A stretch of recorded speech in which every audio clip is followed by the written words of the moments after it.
Ovo stvarno ne znaš koliko ti je dosta. Ali kakva pekara, ovo je domaća, nema tu ništa lepše od ovoga. Odavno nisam jela domaće pecivo. Nisam ništa pravila. Ovo je prelepo. Mićo, ti si moj glavni degustator. Možeš sada? Može bre, jedeš mi kadar, čoveče. Pusti kadar. Ovo će biti nešto brzo, pošto je vruće.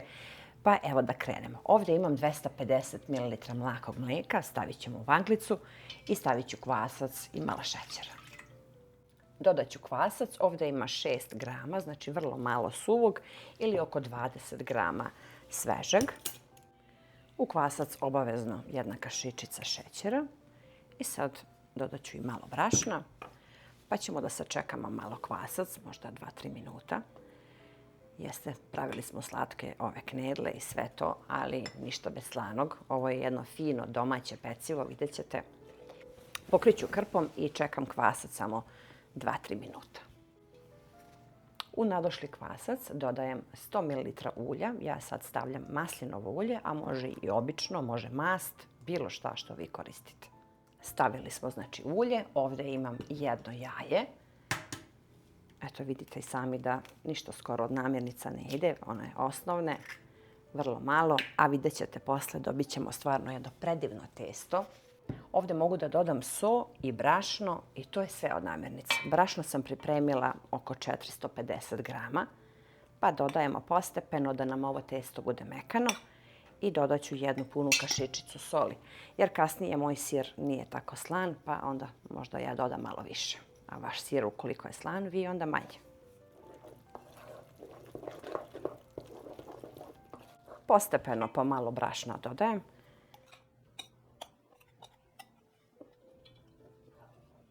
Ja sam pripremila ovaj pleh, poslije ću da izmerim dimenzije, pa ću da vam kažem dimenziju. A možete u bilo koji, možete u tepsiju ili bilo kakav pekač. Evo, to je tačno brašno koliko sam stavila, znači više neću da dodajem. Možda malo samo preko stola kad budemo razmesili i to je to. Izmeriš? 23. Eto, dimenzija pleha 33 puta 23. Ja volim da stavim i papir jer ne volim da mi se to zapeče za nov pleh. Ovako mi je lakše da operem posle. Sad ću samo malo preko stola, ja više volim kad se ovako dodatno malo umesi, a ne samo u vanglicu. Da umesim kratko, 2-3 minuta i stavit ću u ovu vanglicu da se samo jednom čeka, znači možda 10-15 minuta, ali ću da stavim malo ulja preko testa. Evo, jako kratko se mesi, nema potrebe, jako je mekano i fino, stavit ćemo testo u vanglicu. Puno je lepše ako stavimo malo ulja. Ja ću sada pokrijem lijepo testo folijom i čekamo malo da naraste 10-15 minuta. Testo je već nadošlo, evo ga još je u vanglicu. Sad pravim ovaj preliv sa ovim mlečnim proizvodima. Stavit ću ovdje u jednu činiju 2 jaja. Znači dodajem 2 jaja, malo soli, pa ću to lijepo da umutim, pa ću da dodam sve ovo pomalo. Ovdje dodajem 250 ml kefira, znači može jogurt ili kiselo mlijeko, 50 ml ulja. To sve stavljamo u jednu ovako posudicu jer nam je to kao neki preliv koji ćemo sada radimo preko testa. Ovdje sam odvojila samo 50 grama feta sira pa sam ga onako sitno viljuškom izgnječila da bude ovako kremast kao pavlaka. A može da se stavi znači i pavlaka umjesto sira. I dodat ću malo isto oko 50 grama domaće kajmaka zato što imam, a nije uopšte moranje, znači može samo ono što vi želite da stavite. Bitno da je to mlečno i to je to. I sad lijepo ovo sve promešamo da nema grudvica i rernu ću da uključim već na 200 stepeni pa ću da vam kažem na kraju koliko sam ja tačno pekla. Evo testo, jako je fino i mekano. Stavit ću vrlo malo brašna, pošto ima ulja. Evo ga.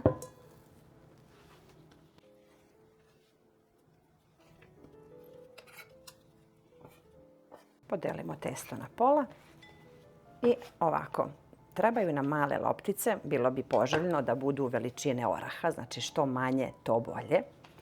Pa se sad potrudite, ako vas baš ne mrazi, da napravite male loptice. Evo loptice koliko treba da budu. Znači baš kao orah, što sitnije to bolje. Možete vi naravno i krupnije, ali vidjet ćete posle koliko će to da bude fino. Preliv možete sami da pravite onako kako vama odgovara i možete da stavljate ono što vi volite.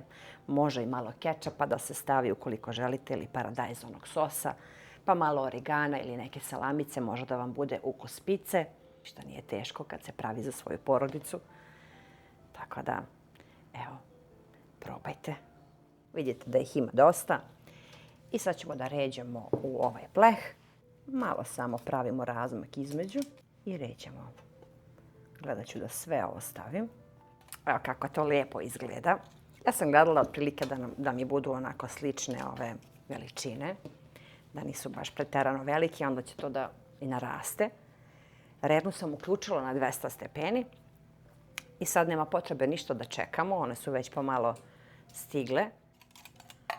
Sad mogu da prelijem testo i nosim odmah na pečenje. Znači sve ovo sipamo preko ovih kuglica.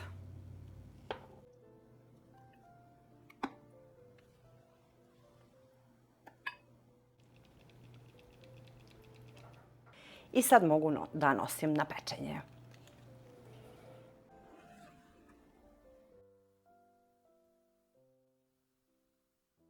Evo, pečeno je. Pogledajte samo kako ovo lepo izgleda, a miris predivan.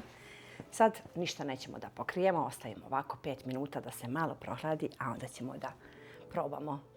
Sad je došao trenutak istine, što bi moj Mića rekao. Ovo je stvarno jedna lepota i jeste treba malo vremena da se prave ove male kuglice, ali ovo je tako fino. Pogledajte vi ovo.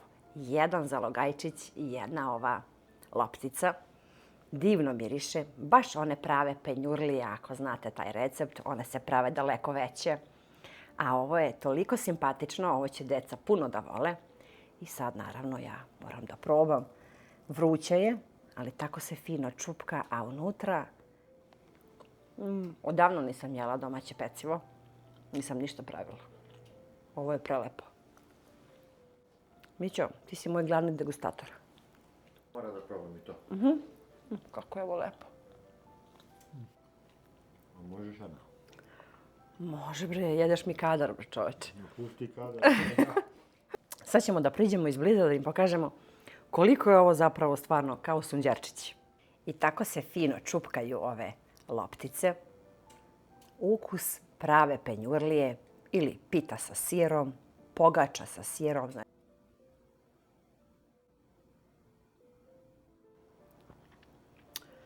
Ne znam, ukus me nešto podsjeća iz pekare. Ali kakva pekara, ovo je domaća, nema tu ništa lepše od ovoga.